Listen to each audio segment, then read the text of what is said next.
우리 좌우에 계신 분들과 한번 이렇게 인사하십시다. 당신 때문에 감사합니다.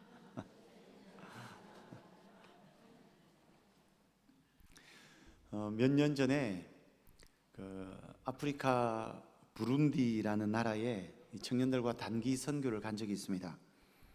이 부룬디라고 하는 나라는 현재 세계 경제 지표로 세계에서 가장 가난한 나라입니다.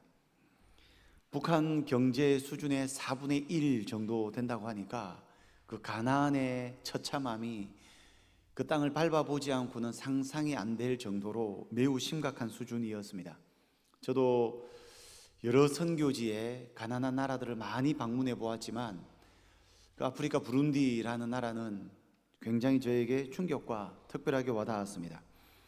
비행기를 타고 도착한 곳이 부룬디 나라에 하나밖에 없는 국제공항이었는데 얼마나 그 공항의 모습이 국제공항임에도 불구하고 초라했는지 마치 한국의 어느 시골 마을의 버스 정류장과 같았습니다. 수도에서 한 10분만 외곽으로 나가면 서민들의 삶을 볼 수 있는데 대부분의 집은 그냥 흙으로 지어졌고 천장은 지붕은 그냥 지푸라기로 덮여져 있었습니다. 집에 들어가 보면 그냥 바닥은 다 흙바닥이에요. 그리고 그 흙바닥에서 먹고 잠을 자며 생활을 하고 있었습니다. 방이 2개 있는 집은 들어가 보면 방 안에 방 한 칸은 사람이 살고 방 한 칸은 염소 같은 짐승이 같이 살고 방이 한 칸밖에 없는 집에는 사람과 짐승이 함께 그곳에서 밤을 보내고 있었습니다. 화장실 부엌이라는 개념은 전혀 없었고요. 전기가 있는데 안 들어오는 것이 아니라 아예 전기가 마을 전체에 없는 마을들이었습니다. 보통 가난한 나라를 가도 특별히 가난한 소수의 사람들이 그렇게 사는 경우가 있지만 한 마을 전체가, 한 도시 전체가 이렇게 사는 것은 특별한 나라인 것은 확실한 것 같습니다. 종족 간의 내전도 있어서 죽고 죽이는 싸움도 전쟁도 펼쳐지고 있는데 과거 6.25 전쟁 당시 우리 한국과 북한의 모습을 보는 듯한 마음이 들었습니다. 이들의 가난한 삶에 정말 충격을 받았거든요. 근데 처음에 도착했을 때는 그 가난한 현실에 충격을 받았다가 그 단기 선교 기간 중에 더 큰 충격을 받았던 사건이 있었습니다. 그것은 바로 그 부룬디 현지에 있는 교회에 방문해서 예배 드리면서 받은 충격이었습니다. 그 교회 성도들이 하나님 앞에 예배 드리는데 아마 제 평생에 가장 영광스러웠던 예배의 한순간을 뽑는다면 저는 그때 단기 선교 기간에 부룬디에서 경험한 예배를 뽑을 것입니다. 이렇게 찢어지게 가난한데 이렇게 숨 쉴 여력도 없는데 이렇게 행복한 모습으로 이렇게 영광스럽게 하나님을 예배할 수 있는가? 제 머리로 제 상식으로는 도무지 받아들이지 않았습니다. 예배를 드리는 동안 그들의 얼굴은 아주 새까만 흑인이었지만 그 흑인의 얼굴에서 너무나도 아름다운 빛이 찬란하게 비추인다는 것을 저는 보고 느낄 수 있었습니다. 하나님의 매우 강력한 임재가 가득한 시간이었습니다. 마치 천국에 가서 하나님 보좌 앞에 천군 천사가 주님을 예배하는 모습을 내가 본다면 그때 부룬디의 그 모습일 거라고 확신이 들었습니다. 현지에서 선교 활동 중에 5번의 영어 설교를 준비해 갔습니다. 여러분 아시죠? 영어 설교는 즉석에서 막 나오지 않습니다. 미리 준비를 해야 됩니다. 그 나라를 미리 연구하고 기도하면서 영어 설교 40분짜리를 5편을 준비를 해 갔습니다. 제가 영어 설교를 준비하면서 영어 설교의 내용이 대략 이런 내용이 있었습니다. 100년 전에 한국은 세계에서 가장 가난한 나라 중에 하나였습니다. 하지만 한국 땅에 복음이 들어오고 한국에서 예수 그리스도를 구원자로 믿고 예수님을 잘 믿은 결과 지금 한국은 세계에서 가장 발전된 나라, 하나님을 자유롭게 섬길 수 있는 나라, 다른 나라에 선한 영향력을 끼칠 수 있는 나라가 되었습니다. 여러분도 지금은 비록 가난과 내전으로 어려움을 당하고 있지만 예수님을 믿고 예수님을 받아들인다면 하나님께서 여러분들을 축복할 것입니다 는 내용을 영어로 준비를 했습니다.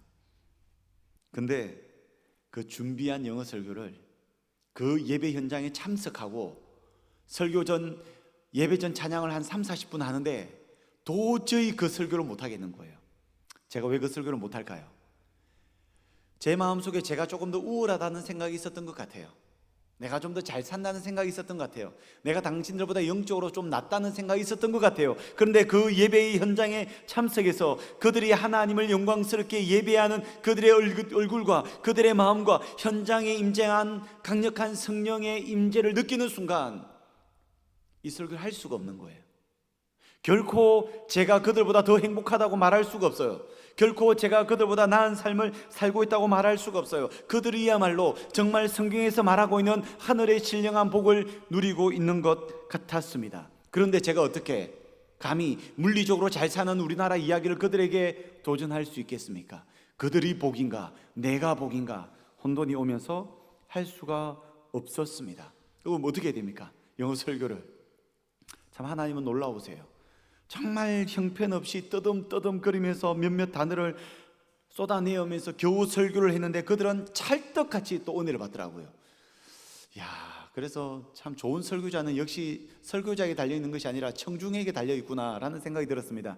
여러분들 때문에 오늘 제 설교에 은혜가 있는 줄로 믿습니다. 감사합니다. 그들의 모습은 너무나도 역설적이었습니다. 결코 감사할 수 없고 결코 기뻐할 수 없는 상황에서 감사하고 기뻐하였습니다. 여러분, 오늘은 추수감사주일입니다. 어떤 마음으로 추수감사주일 예배 드리러 나오셨습니까? 한 해를 돌아와 보실 때 감사의 제목이 있으십니까? 어쩌면 도저히 감사할 수 없는 인생의 어려움 때문에, 인생의 실패 때문에 낙심한 마음으로 불평과 원망의 마음만 가지고 있지는 않습니까? 오늘 저는 여러분들에게 추수감사주일을 맞이하여서 우리가 살아가는 세상이 악하고 고통과 고난이 있다 할지라도 그 속에서도 어떻게 하나님 앞에 범사에 감사할 수 있는지 성경적 원리를 함께 나누어 보도록 하겠습니다. 여러분, 역설이라는 단어를 들어보셨죠? 역설. 국어 사전을 한번 찾아보니까 이렇게 설명합니다. 겉으로 보기에는 명백히 모순되고 부조리하지만 그 속에 진실을 담고 있는 표현이라고 합니다. 다시 읽어드릴게요. 겉으로 보기에는 분명히 모순되고 부조리해요. 근데 그 속을 자세히 들여다보니까 진실을 담고 있어요.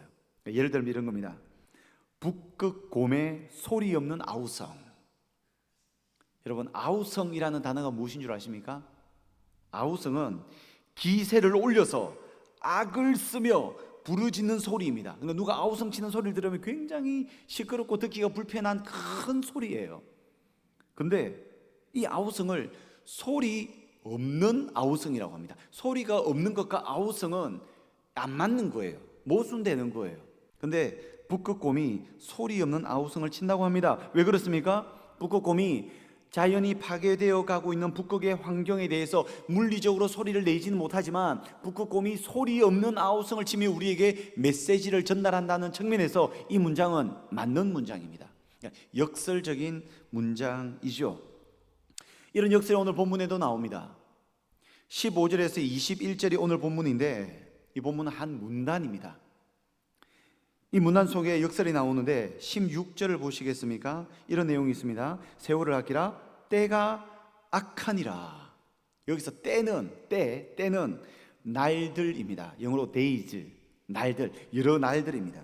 곧 날들이 악하다는 것인데 악한 날들, 나날이 악한 일들이 계속해서 발생하고 있다는 겁니다. 우리가 살아가고 있는 이 세상에 날들이 악하다는 겁니다. 얼마나 악합니까? 뉴스에 얼마나 많은 재앙과 좋지 않은 소식이 넘쳐나고 있습니까? 우리 개인적으로도 건강에 관해서, 관계에 관해서, 사업에 있어서, 학업에 있어서 악한 일들이 우리의 삶 속에는 너무나도 많이 발생하고 있습니다. 이런 악한 날들이 계속해서 발생하고 있는데 성도인 우리에게는 악한 날에 어떻게 살라고 말합니까? 19절, 20절 보시겠습니까? 같이 한번 읽어보겠습니다. 시작. 시와 찬송과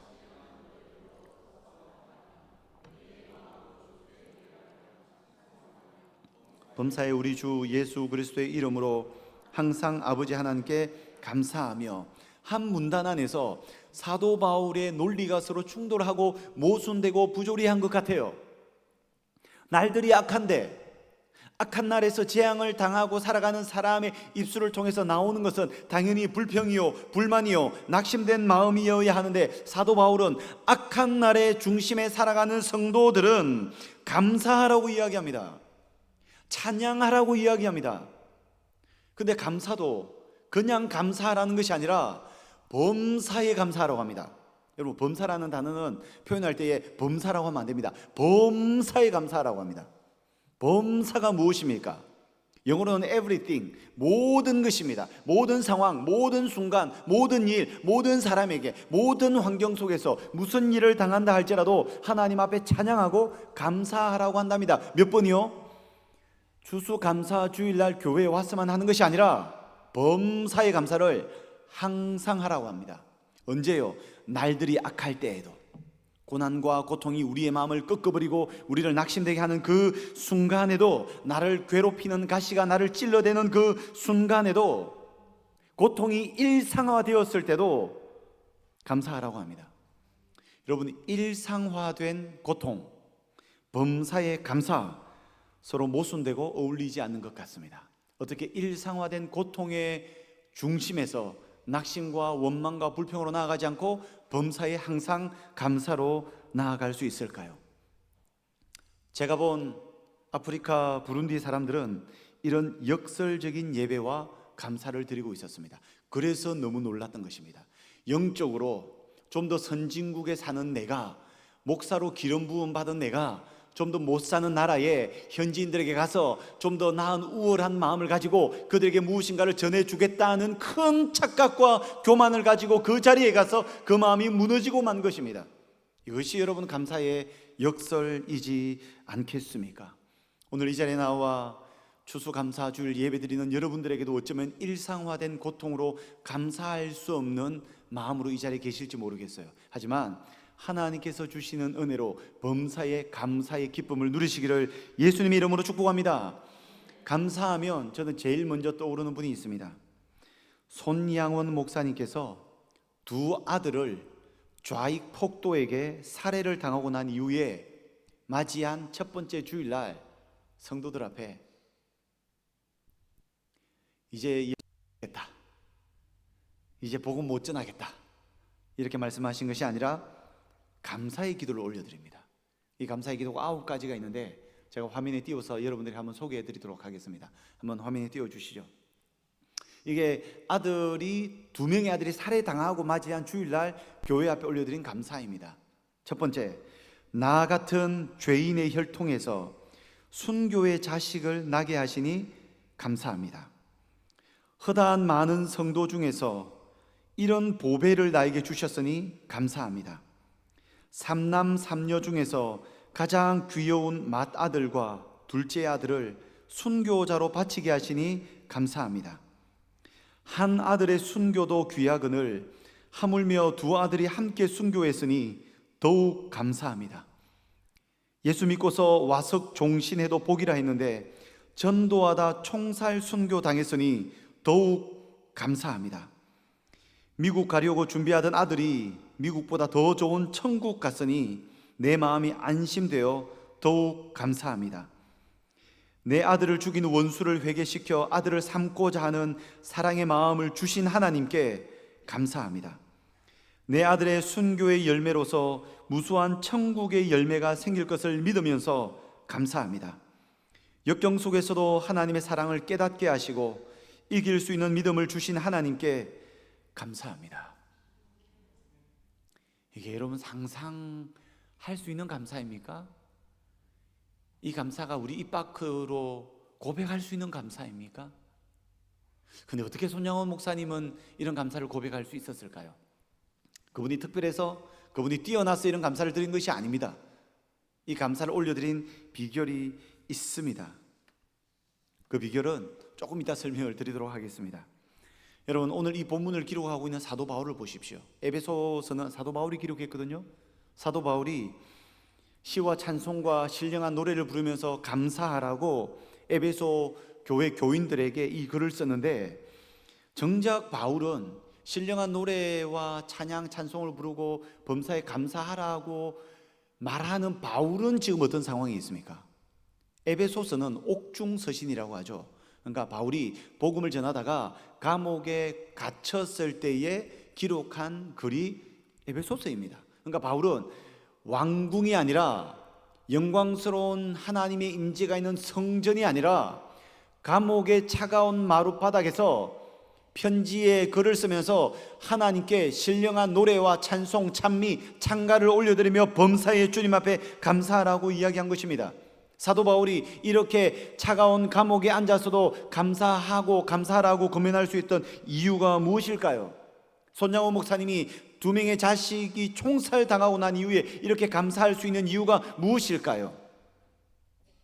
사도 바울은 진짜 참된 복이 무엇인지를 알고 있었습니다. 세상에서 누리는 건강회복, 자식회복, 관계회복, 물질적 풍요회복, 너무나도 많은 복이 있죠. 근데 이 복과 견줄 수 없는 가장 소중하고 아름다운 진짜 복이 무엇인지 알고 있었습니다. 변하지 않는 복, 일시적이지 않고 영원한 복, 가장 안전한 복, 보장된 복, 그게 무엇인 줄 알고 있었습니다. 에베소서 1장 3절에서 5절까지 기록되어 있습니다. 우리 같이 한번 이 말씀을 읽어보도록 하겠습니다. 시작. 찬송하리로다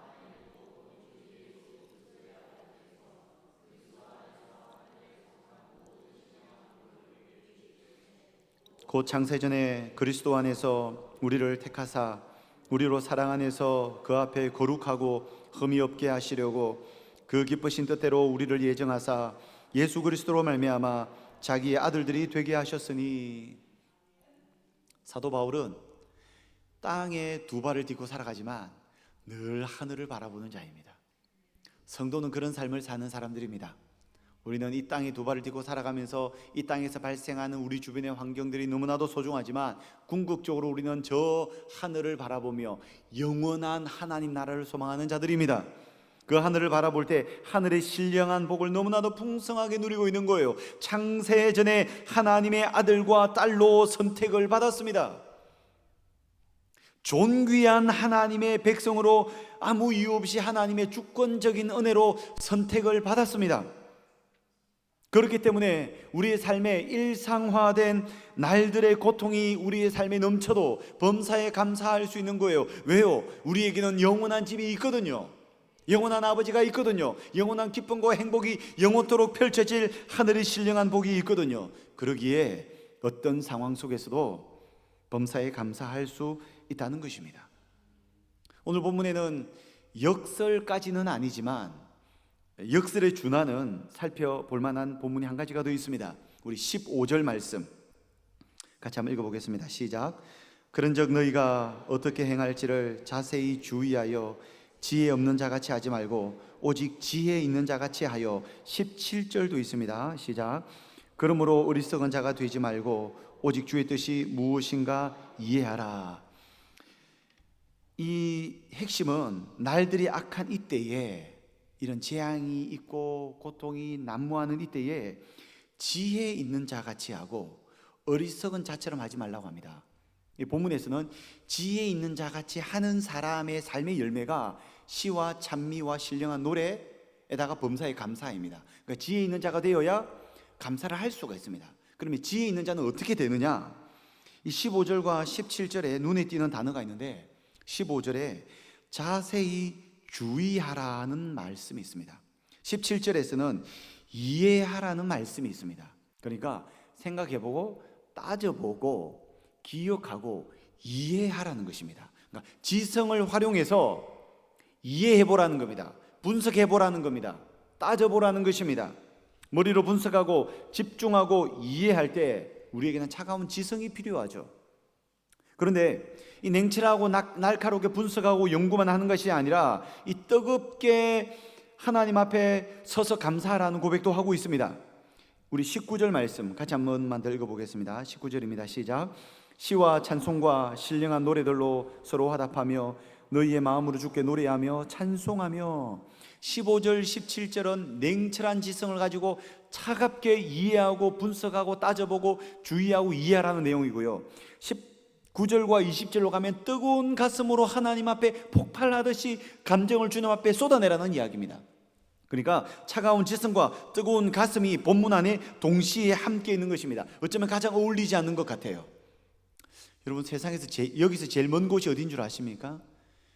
세상에서 제일 먼 곳은 지구 반대편에 있는 미국이나 저기 남미가 아니고요, 세상에서 가장 먼 곳은 여기에서 여기까지랍니다. 이 불과 50cm도 되지 않는 이 길이가 가장 멀다고 합니다. 이해는 되는데, 네 말이 맞는데 가슴으로 와닿지 않는다는 거예요. 용서해야 되는 것을 아는데, 저 사람을 사랑해야 되는 건 아는데, 희생해야 하는 건 아는데 가슴으로 와닿지를 않아요. 우리는 이 지성과 이 감성의 충돌 속에, 연합되지 않는 것 속에 얼마나 많은 트러블과 어려움 가운데 살아가고 있습니까? 저도 제가 이해하고 제가 알고 제가 깨달은 데만 살면 이미 거반 예수님쯤 되었을 거예요. 저도 아마 이놈의 이 가슴이 문제예요. 이게 따라오질 않아요. 어떤 경우에는 막 가슴은 막 따라가는데 이 냉철한 이성이 못 따라와가지고 가슴으로만 일을 해가지고 일을 망쳐버리고 맙니다. 지금도 망치고 있잖아요. 지금 흥분하면 안 되는데, 지금 이 차가운 지성과 뜨거운 가슴은 뭔가 어울리지 않는 것 같습니다. 하지만 사도 바울은 역설적으로 모순되는 것 같지만 머리의 지식과 가슴의 감사를 잘 연합하여서 하나님 앞에 최고의 범사의 감사를 올려드리라고 이야기를 하고 있습니다. 영어 단어 감사, thank라는 단어는 생각하다는 think에서 왔다고 합니다. 그러니까 깊이 생각하고 깊이 돌아보고 깊이 따져보면 그것이 내 마음의 감사로 연결되어서 더 아름다운 고백을 주님 앞에 올려드릴 수 있다는 겁니다. 제가 아마 한 달만 좀 먼저 왔다면 아마 추수감사주의를 조금 더 여러분들에게 의미 있게 지킬 것을 고민했을 것 같아요. 아마 내년에는 그렇게 한번 해보셨으면 좋겠습니다. 추수감사 헌금 봉투에 좀 감사 제목을 조금 더 세밀하게, 자세하게 한 해를 돌아보면서 믿음으로 감사의 제목들을 최소 5가지는 좀 적으라고 말씀드렸을 것 같아요. 오늘도 하실 수 있는 분은 좀 해보셔요. 머리로 생각하고 따져보고 가슴으로 감사할 수 있다면 최고의 감사를 올려드릴 수 있는 줄로 믿습니다. 이런 머리 감사, 가슴 감사로 연결되는 것입니다. 그런데 우리에게는 숙제가 있습니다. 머리로 감사하고 가슴으로 감사하는데 머리 감사, 가슴 감사해서 끝나면 이거는 내 감사로만 끝이 나는 거예요. 이 감사를 반드시 세상 가운데 생활 속에서 감사를 드러내야 합니다. 머리 감사, 가슴 감사, 생활 감사, 삼박자 감사가 같이 나와야 합니다. 삶으로 겉으로 드러나지 않는 감사는 너무나도 영향력이 적습니다. 그러면 우리가 어떻게 생활 속에서 실제 감사하는 삶을, 이 역설적 감사를 실제 실천할 수 있을까요? 오늘 저는 2가지만 여러분들에게 이 성경적 원리를 말씀을 드리겠습니다. 일상화된 고통 중에서 감사할 수 있는 이유, 머리 감사, 가슴 감사를 넘어서서 생활 속에서 감사를 실천할 수 있는 비결은 오늘 본문 15절에서 21절 제일 중간에 끼어 있는 구절에 그 해답이 있습니다. 몇 절입니까? 18절입니다. 이 본문의 중앙에 이 역설이 이어지고 있는 이 본문의 중앙에 끼어 있습니다. 18절 말씀 같이 한번 읽어보겠습니다. 시작. 술 취하지 말라. 이는 방탕한 것이니 오직 성령으로 충만함을 받으라. 이 악한 날들을 살아가는 우리에게 고통과 고난이 엄습하고 난무하는 이 세상살이에서 우리가 감사하기 위해서는 나 자신의 힘과 나 자신의 노력과 나 자신의 생각과 나 자신의 결단만으로는 안 된다는 거예요. 여러분, 그 결단 한두 번 하셨습니까? 저도 그 결단 많이 합니다. 근데 작심 3일이나 가면 다행입니다. 작심 3분, 작심 30분, 작심 3시간 오래 안 갑니다. 이게 안 되는 이유가 있습니다. 오늘 본문에서는 사도 바울이 범사의 감사, 시와 찬미와 신령한 노래에 대해서 이야기를 하면서 성령 충만하라는 내용을 이 본문의 중간에 섞여 놓았습니다. 왜냐하면 성령 충만해야만이 가시밭길 같은 내 인생에서 감사가 흘러 넘칠 수 있기 때문입니다. 성령 충만하지 않으면 일상화된 고통에서 뭐가 튀어나오는 줄 아십니까? 감사와 찬양이 아니라 원망과 불평과 비난과 다툼의 메시지만 흘러나옵니다. 요즘 여러분들의 입술의 열매가 무엇인지 한번 생각해 보십시오. 그게 정확하게 여러분들의 영적 상태를 나타내는 것입니다. 성령 충만하다면 성령 충만에 마땅한 감사가 나옵니다. 하지만 성령이 충만하지 않으면 불평, 원망, 시비, 다툼의 메시지가 나오고 있는 것입니다. 여러분, 그래서 감사하기 위해서 우리는 성령님을 의지해야 합니다. 성령에 충만해야 합니다. 예를 하나 들어보겠습니다. 어느 날 여러분들이 바깥 활동을 하다가 집으로 들어가십니다. 집에는 아무도 없습니다. 밤 11시입니다. 집안은 아무도 없고 캄캄합니다. 그런데 집안에 들어가서 캄캄한 어둠이 너무 마음에 들지 않아요. 이 어둠이 너무 싫어요. 그래서 그 방 안에 어둠을 몰아내기 위해서 여러분들 나름대로 노력을 해봅니다. 팔로 어둠을 휘저어도 보고, 부채로 어둠을 몰아나가라고 열심히 부쳐도 보고, 선풍기도 틀어보고 열심히 발악을 해봅니다. 어쨌든 어둠을 몰아내보고 싶어요. 근데 아무리 발악을 해도, 아무리 노력을 해도, 모든 수단을 다 동원해도 어둠이 물러가지 않습니다.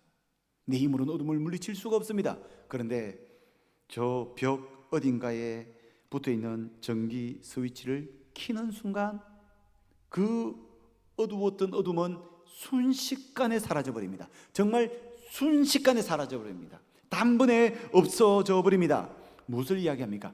빛이 들어오면 어둠은 없어져요. 어둠은 싸우는 것이 아니라 빛으로 이기는 겁니다. 빛이 들어와야 어둠이 이기는 거예요. 여러분, 우리가 살아가는 세상은 어둠의 세상입니다. 여전히 악한 사탄 마귀가 어둠을 가지고 우리를 위협하고 우리를 잡아뜨리고 우리를 유혹합니다. 이런 세상 속에서 우리가 감사하기 위해서는 빛이신 예수님, 진리의 영이신 성령님이 내 속에 충만히 들어오셔야만이 승리할 수 있는 줄로 믿습니다. 그래서 여러분, 성령 충만하십시오. 그래야 감사할 수 있습니다. 추수감사주의를 제대로 보내고 싶다고요? 성령 충만하시면 제대로 보낼 수 있는 줄로 믿습니다. 이 18절 말씀에는 성령 충만하라는 말씀을 하면서 아주 흥미로운 묘사가 있습니다. 성령 충만하라고 하면서 사도 바울이 이 성령 충만과 같이 아주 거룩하고 존귀한 표현을 어떤 내용과 비교하고 있습니까? 술 취하는 것과 성령 충만을 이야기합니다. 술 취하지 말라, 이는 방탕한 것이니 오직 성령으로 충만하라. 그러니까 술을 취하지 말라는 내용을 이야기하는데, 술 취하는 것과 성령 충만에 연결고리가 있다는 거예요. 여러분, 술에 취하면 어떻게 됩니까? 술 취하는 것의 특징은, 술에 취하면 술에 의해서 나 자신이 지배받고 나 자신이 다스림을 받습니다. 그래서 이런 말이 있죠. 처음에는 사람이 술을 먹는데 나중에는 술이 사람을 먹는다고 이야기를 합니다. 저는 이 말을 정말 이 뼈가 사무칠 정도로 직접 경험하면서 자랐기 때문에 이걸 너무 잘합니다. 저희 아버지 알코올 중독자셨어요. 술을 너무 많이 마셔서 40대 초반에 이 간이 녹아서 돌아가셨어요. 요즘 의료 기술 같으면 살릴 수 있었을 것 같지만 그 시골에 시골에 병원도 제대로 없었는데 술을 너무 많이 드셔서 40대 초반에 간이 녹아서 돌아가셨고, 술이 아버지의 인생을 집어삼켜 버렸습니다. 저희 아버지는 매일 술에 취해 계셨습니다. 술에 취한 아버지도 늘 폭군이셨습니다. 아버지가 술 취해서 밤에 동네 저 밑에서 집으로 올라오면 노래 부르는 소리를 들으면 끔찍했습니다. 집에 들어오면 자고 있는 자식들과 어머니를 두들겨 패는데 그 고통은 말로 다 할 수가 없었습니다. 어릴 때부터 우리 아버지 빨리 죽었으면 좋겠다, 빨리 죽었으면 좋겠다, 이 예수님을 안 믿었지만 이 기도를 했던 것 같아요. 정말 술 취한 아버지는 정말 최악이었습니다. 근데 놀랍게도 술 취하지 않은 아버지는 참 순하고 여린 분이셨어요. 근데 제 기억 속에 술 취하지 않은 아버지 모습이 생각이 안 나요. 뭘 이야기하는 겁니까? 술이 아버지를 집어삼킨 겁니다. 술이 아버지만 집어삼켰습니까? 한 가정의 가장을 술이 집어삼키니 가정이 해야 할 일을 가장이 못하니 그 가정은 파탄에 이르게 되는 것이고 폭력에 맞닥뜨리게 되는 것이고 그 가정이 다 무너지는 거예요. 결국 술이 가지고 있는 특징은, 이 술에 잔뜩 취하게 될 때는 술에 의해서 다스림을 받고 통제를 받기 때문에 이 방탕함의 끝판으로 가게 되는 거예요. 근데 사도 바울은 이 특징을 살려서 술 취하는 것이 아니라 성령에 취하고 성령에 충만하여서 성령의 다스림을 받으면 우리 인생이 전혀 달라진다는 겁니다. 그래서 여러분, 감사하는 인생을 살기 위해서, 보다 기쁨이 충만하고 찬양이 흘러넘치는 인생을 살기 위해서 우리가 반드시 해야 할 것은 하나님 앞에 나와서 성령 충만해야 할 줄로 믿습니다. 성령 충만을 사모하십시오. 그래서 우리 수산교회 모든 성도들이 성령에 충만하여 감사와 찬양이 날마다 넘쳐나면 얼마나 좋겠습니까? 이제 마지막 역설적 감사의 비결 한 가지만 더 살펴보겠습니다. 우리가 더 감사를 잘하기 위해서는 19절 말씀을 보시면 한 단어를 좀 살펴볼 필요가 있습니다. 이 단어가 제 눈에 띕니다. 19절 보시면 시와 찬송과 신령한 노래들로 서로 화답하며 라는 말이 있습니다. 서로 화답한다. 저는 이 말씀을 이번 주 한 주간 많이 묵상했습니다. 시와 찬송과 신령한 노래를 부르는데 혼자 부르는 게 아니라 여러 사람들이 서로 화답한다는 겁니다. 여러분, 화답하는 게 뭡니까? 화답하는 거. 화답하다는 것은 우선 제가 사전을 찾아봤을 때는 상대방의 말이나 행동에 걸맞게 반응하는 것인데 이 좀 어렵고, 저는 화답한다라는 걸 생각하니까 딱 한 단어가 머릿속에 떠오르더라고요. 맞장구 치는 거예요. 화답, 맞장구 치는 거예요. 상대방이 하는 그대로 맞장구 치는 거예요. 네가 한 대 때린다고? 나도 한 대 때릴게. 네가 시 한 편 읊는다고? 그럼 나도 시 한 편 읊을게. 너가 찬양 한 곡 부른다고? 오케이, 내가 또 한 곡 읊어줄게. 이렇게 화답하는 겁니다. 근데 시와 찬송과 신령한 노래로 서로 화답할 때에는, 여러분, 이 화답하다는 단어에는 어루어지고 함께 한다는 면이 있는데 이게 정폭되는 면을 가지고 있습니다. 그래서 여러분, 혼자 감사하는 것보다, 혼자 예배하는 것보다, 혼자 찬양하는 것보다 서로 어우러져서 함께하는 찬양과 함께하는 감사가 더욱더 감사를 정폭시키고 감사를 크게 하는 줄로 믿습니다. 근데 부정적으로 보면 감사와 찬양만 화답을 통하여 정폭되는 것이 아니고 불평과 불만과 비난과 시기 질투도 화답하면 정폭됩니다. 여러분은 무엇으로 맞장구 치고 계십니까? 무엇으로 여러분 화답하고 계십니까? 제가 수산교회 부임하면서 하나님 앞에 작정한 것 두 가지가 있습니다. 수산교회 오기 전에 이미 그렇게 작정했습니다. 하나님, 첫째로 절대로 수산교회 바깥 사람 누구에게도 수산교회에 대해서 부정적인 말을 하지 않겠습니다. 이제 하나님 앞에 작정한 겁니다. 왜 이렇게 이야기했을까요? 제가 부정적인 것을 이야기하면 상대방이 맞다 상대방이 또 한마디 하면 더 제가 또 부정적인 이야기하고, 그러면 결국 그 끝이 뭡니까? 에이, 수산교회 안 된다, 이 말밖에 더 되겠습니까? 그래서 우리의 과거가 어떻고 우리의 역사가 어떻고 그거는 잘 모르겠고, 저는 현재를 살아가고 있으니 절대로 교회 바깥 사람에게 수산교회에 대해서 부정적인 말을 하지 않겠다, 화답하지 않겠다는 겁니다. 화답이 실마리도 제공하지 않겠다는 겁니다. 두 번째도 있습니다. 수산교회 내에서 제가 목회를 하면서 어떤 성도를 만나든지 어떤 성도와 대화를 해도 다른 수산교회 성도에 대해서 부정적인 비난적인 말을 하지도 옮기지도 않겠다, 화답하지 않겠다는 거예요. 그 표현, 그 말에는.